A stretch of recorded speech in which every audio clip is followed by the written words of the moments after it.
সম্বোধন করে বলেন, এরে বনি আদম আনা বাইতুল ওয়াহদা, এরে বনি আদম আমি কবর কিন্তু তোর জন্য একটা একাকিত্বের ঘর। আনা বাইতুল ওয়াহশা, কবরের মাটি বলে ও বনি আদম আমি কবর তোর জন্য কিন্তু ভয়ঙ্কর ঘর, আমি কবর তোর জন্য একাকিত্বের ঘর, আমি কবর কিন্তু তোর জন্য ভয়ঙ্কর ঘর। আনা বাইতুল গুরফা, আমি তোর কবর আমি তোর জন্য এমন একটা গর্ত।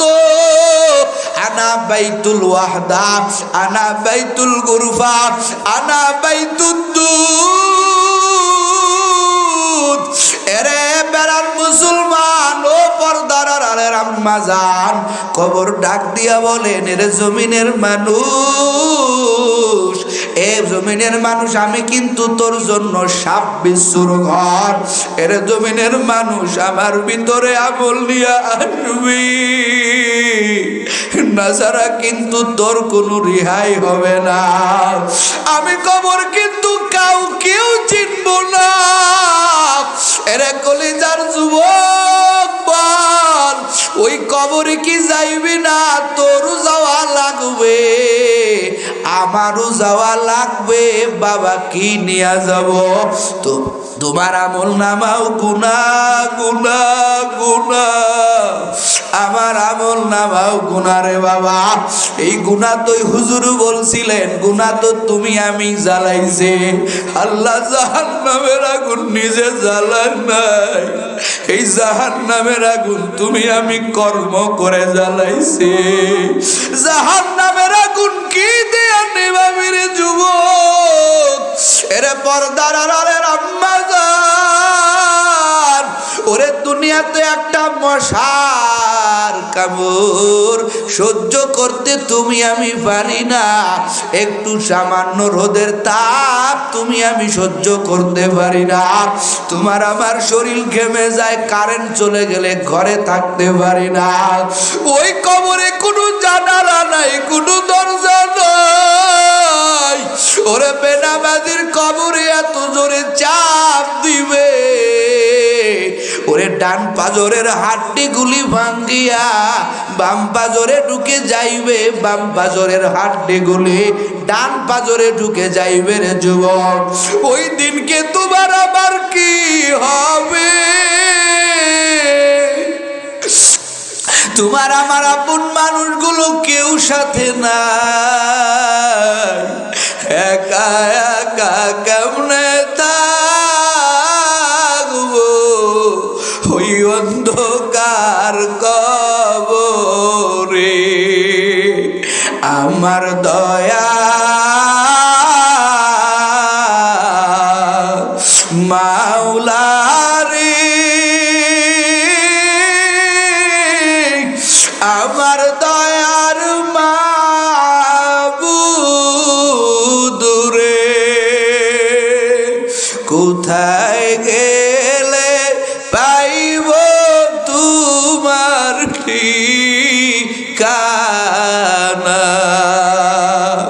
তোমারে বুঝি আমি পাইলাম না, আমার দয়া মাওলারে,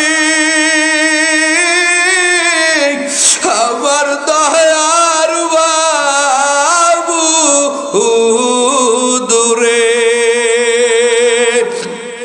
কোথায় গেলে পাইব তোমার ঠিকানা? তোমার পাওয়ার ওসিলাতে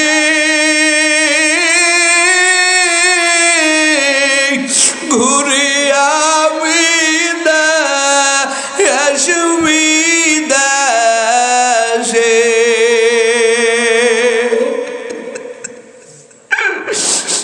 তোমায় বাবা ওসিলাতে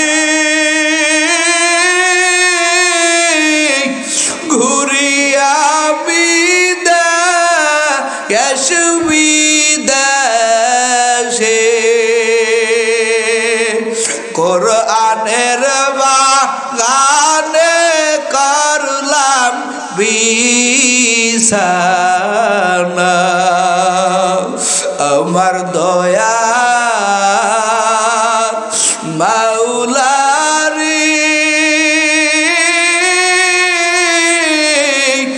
আমার দয়ার মাবুদ রে কোথায় গেলে পাইব তোমার ঠিকানা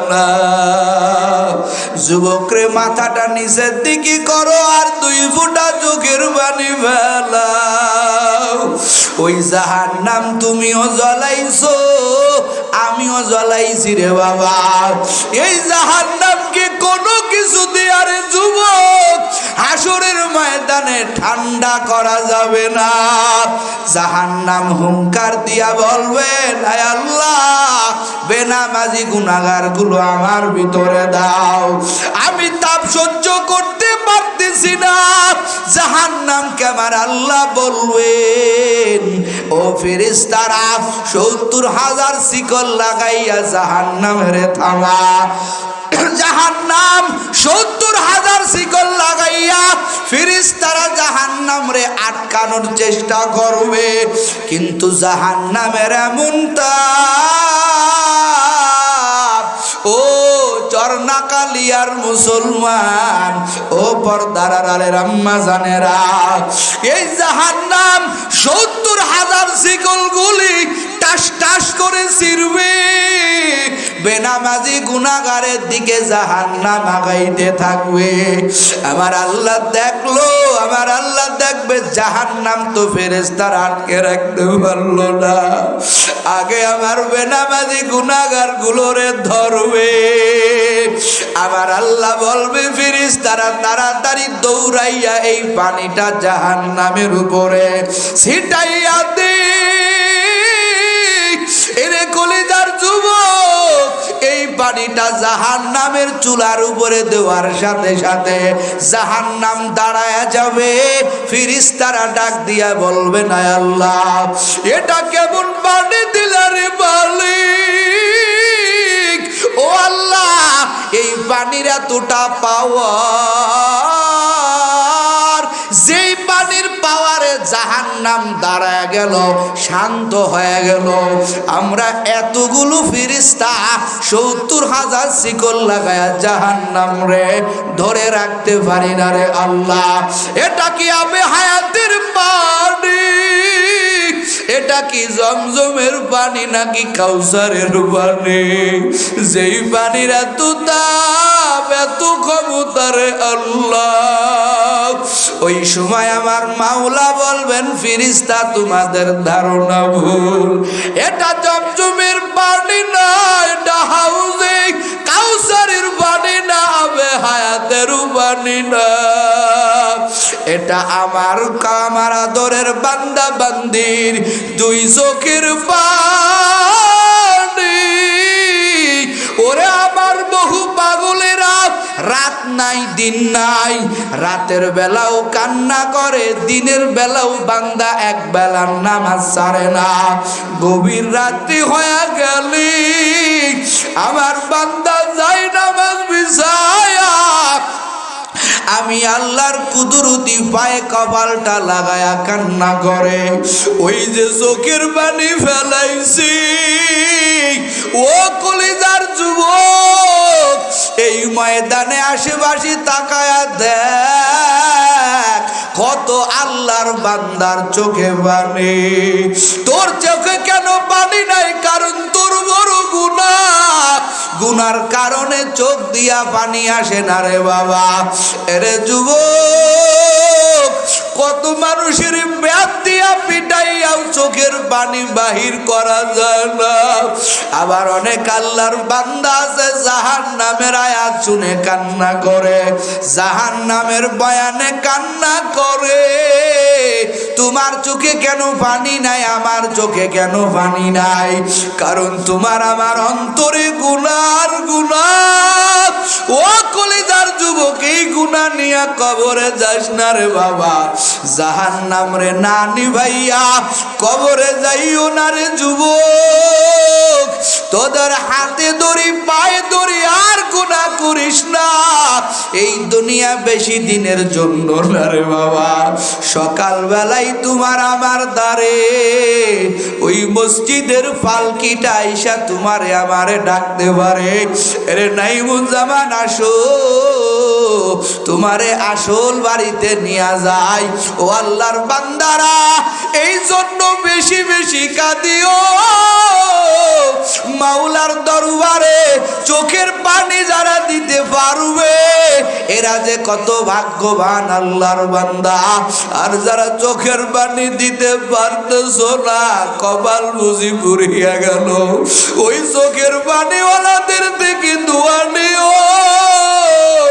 এই ময়দানে মনটা বেজার করে বসো, অতীত জিন্দেগির গুনাহের কথা স্মরণ করিয়া আল্লাহর দরবারে কাঁদিও। এই তো সামনে রমাজান, গুনাহ মাফের মাস। এ আল্লাহর বান্দারা, আমার কলিজার যুবক, তওবা করো, আর গুনাহ করবা না। আর দাড়িতে খুল লাগাইস না রে যুবক। কই আমরা তো দাড়িটা লম্বা করে আমাদের মর্যাদা কমলো না। মানুষের কাছে ভালোবাসা দিন দিন বেড়েই যাচ্ছে রে বাবা। কেন তুই দাড়িতে খুল লাগাও? দাড়িটা লম্বা করে আয়নার দিকে তাকাইয়া দেখবি, আর দাড়িটা সাসিয়া আয়নার দিকে তাকাইয়া দেখবে। মনের থেকে জবাব নিবি, দন চূড়াতে তোরে বেশি ভালো লাগে। ওরে পর্দার আড়ালের আম্মা জান, আর কয়দিন বেপরদাগিরি করবি? এই ময়দানে তওবা করেন, আর বেপরদা করবেন না। স্বামীর মাল হেফাজত করবেন, সকাল সন্ধ্যায় কোরআন তেলাওয়াত করবেন, 5 বেলার নামাজ পড়বেন। ও যুবক, দাড়িটা লম্বা কর। তোর মতো হাজার যুবক দাড়িটা লম্বা করেছে, স্কুলে পড়ে, কলেজে পড়ে, চাকরি করে, বাকরি করে, ব্যবসা করে, বাণিজ্য করে, দোকানদারি করে, এক বেলার নামাজও ছুটে না। রসুলের একটা সুন্নাত ছুটে না রে যুবক। তুই কেন পারবি না? কপাল পুরাস না, ওই কবরখানা জাহান্নামের গর্ত বানাস না।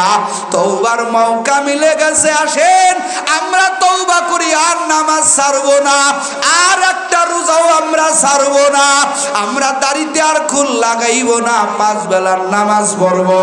ও বুড়া বাপজানেরা, দাড়িটা পেকে গেছে, আর বিড়ি টানবেন না, আর 4 হোস্টেলে বাজে আড্ডা দিবেন না, উলঙ্গ বাহাবানা ছবি দেখবেন না। যুবক, মোবাইলের গুনাহের থেকে তওবা করো। তওবার নিয়ত কাদের কাদের আছে? তওবার নিয়তে দুটো হাত আমার আল্লাহরে দেখায়া দাও। নারায়ে তাকবীর। ও দয়ার মালিক, তওবার নিয়তে হাত উঠাইছে আল্লাহ। আমরা বড় গুনাহগার, আর গুনাহ করব না। ও আল্লাহ, জীবনের শেষ তওবা হতে পারে। সকালবেলায় মসজিদের খাটটা আমার মেসেজ দিতে পারে, আমার ডাকতে পারে। ও আল্লাহ, একজন ব্যক্তিকেও তওবা ছাড়া ফিরায়েন না রে আল্লাহ। প্রত্যেকের তওবা তুন্ন সুহা করিয়া বাড়ি যাওয়ার তৌফিক আল্লাহ এখানে সবাইকে, পর্দার আড়ালে আম্মা জানদেরকে সবাইকে তওবা তুন্ন সুহা করার তৌফিক আল্লাহ আমাদের দান করেন। বলেন আমিন। কারণ বান্দা, তুই গুনাহ নিয়ে যদি কবরে আসো, ওই কবরের ভয়ঙ্কর আযাব এরে বান্দা তুই সহ্য করতে পারবি না। কারণ কবরের আযাব বড় ভয়ঙ্কর, কবরের আযাব বড় কঠিন। আল্লাহ কয়, বান্দা আমি আল্লাহর ভয় ঢুকা, আর জবানে সত্য কথা বল, ভালো কথা বল। আমি আল্লাহ তাআলা তোকে 2টো পুরস্কারের ঘোষণা করে দিলাম। আল্লাহ তাআলা বলেন, ইসলিহ লাকুম আমালাকুম। এ বান্দা বান্দি, যতটুকু আমল করেছো, এই আমল আমি আল্লাহ তাআলা কবুল করে নিব। জোরে কোন সুবহানাল্লাহ। আমার আল্লাহ কয় 2 নম্বরের ঘোষণা, ওয়া ইয়াগফির লাকুম যুনুবাকুম। ও বান্দা বান্দি, আমি আল্লাহ তোকে ক্ষমা করব। একটু জোরে কোন না সুবহানাল্লাহ। এরা কলিজার যুবক, এই ময়দানে কেউ বলতে পারবেন না যে আমার জীবনের কোনো গুনাহ নাই। সবাই আমরা এখানে গুনাহগার, কথা বলেন ঠিক কিনা? আমি বক্তাও বড় গুনাহগার, আপনারাও বড় গুনাহগার রে বাবা। আল্লাহ তাআলা বলেন, বান্দারে গুনাহ নিয়া কবরে যাস না, কারণ কবর কঠিন জায়গা, এমন কঠিন জায়গা রে যুবক, ওই কবরে তুমিও যাইব, আমিও যাইব। ওই কবর থেকে তুমি আমি কেউ রেহাই পাবো না রে বাবা। আল্লাহ কয়, বান্দা তুই আমার আদরের বান্দা, ওই কবরে বেনামাজি হয়ে যাস না, রোজার দিনে রোজা না রাইখা কবরে যাস না।